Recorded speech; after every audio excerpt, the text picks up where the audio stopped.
ProdigyConnect, you can create your own custom exams using questions from the Prodigy database and administer them to your students through an exact replica of the Pearson VUE examination system. To do that, we use a module called the ExamComposer. So let's take a look at it now. So the first thing you'll notice in the ExamComposer window are two big panels, one here on the left and one on the right. The panel on the left is going to contain the questions from the Prodigy database that we're choosing from. The panel on the right will contain the questions that we're adding to our quiz. There's also a drop-down selector that says click to choose your question selection method, and that's where we're going to start. If I click it, you'll see that there's a wide range of methods you can use to browse the questions in the Prodigy database. Let's try the first one, select by category and topic. If I leave this selector to all topics, then the one below it will have each individual topic that's found in the NBCRNA Candidate Handbook. If, however, I choose a category such as Neuro, then it will limit our list to just the topics that are found under the Neuro section. So let's say, for example, I want to choose intracranial surgery. It's identified 10 items in the Prodigy databank that fall under the specific topic intracranial surgery.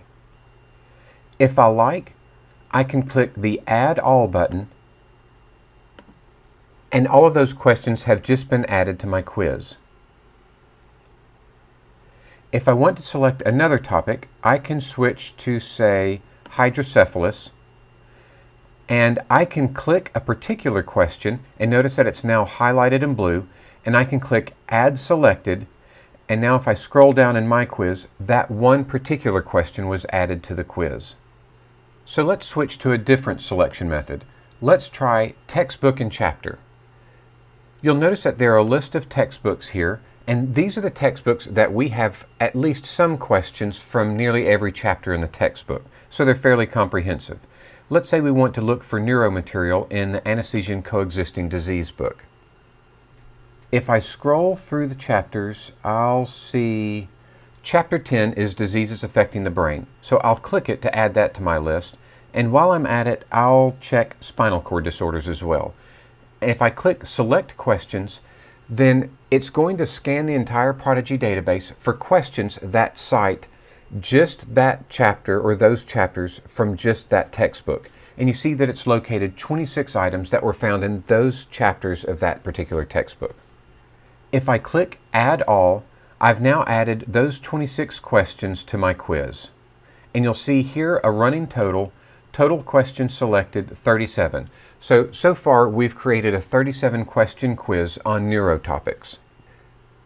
If we look at the selection methods, you'll notice that we can choose from just multiple choice questions, multiple correct response questions, image-based questions, calculation, hotspot, drag and drop. We can even use search criteria. For example, I can ask the system to find all of the questions that reference the word hydrocephalus, and it's found one question that specifically uses the term hydrocephalus in the question. I'll click that item and click Add Selected, and that question has been added to my exam as well. We can continue on choosing questions just from the major NBCRNA classifications such as Basic Sciences or Basic Principles. We can even use what we have called a Rapid Exam Designer. If I click that, then we have a screen that allows us to randomly generate a quiz based on a few criteria. So let's say we wanted to create an exam just on advanced principles, include all 6 of the NBCRNA question types, and let's set a maximum number of questions of 125. And I'll click Create Question List. It's located 124 questions from just advanced principles using those question types. If you've added a question to your quiz that you don't want to keep, you can just click it in the list to highlight it and click Remove Selected. Or if you'd like to start all over, you can click the Remove All button and clear out all of the questions in your list. But let's say that we're happy with the neuro quiz that we've just created and we'd like to save it so that we can assign it to our students. The first thing that we'll do is click the Save Exam button. I've found that the most efficient method for naming your exams is to name them by course number first.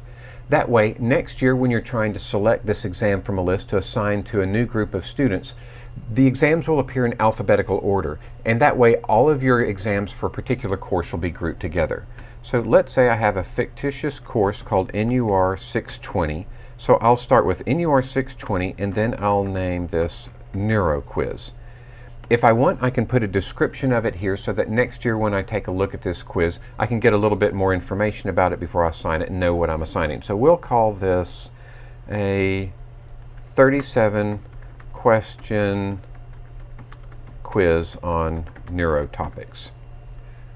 I can also select a time limit if I want. I can either leave this at no time limit and the students will have as much time as they need, or if I want to put a little bit more pressure on them, I could put a time limit, let's say 45 minutes. Now we click Save Exam.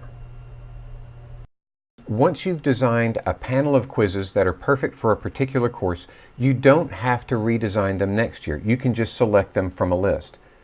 Even if the reference materials change, we update the questions. So if the page number for the textbook changes, we update the citation.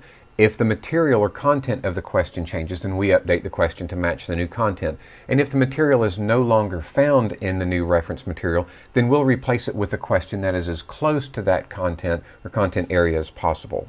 Let's say next year we wanted to make changes to this exam. I'm going to click New Exam to clear out the quiz that we've created. And if I click View Exams, then I'll see a list of all the exams and who they were created by in the list. Here's our NUR 620 Neuro Quiz. I'll click Load Exam, and then I could continue to add questions to it, remove questions, or make any changes that I wanted to. And then I can resave the quiz to assign it to a new set of students. Once we've saved the quiz, we can also click the Exam Key button, and there we can see a list of each question, the correct answer, the rationale, and the citation for each question in our quiz. With our exam created and saved, it's now ready to assign to students. To see how to do that, I'll refer you to the video called Assigning Custom Exams.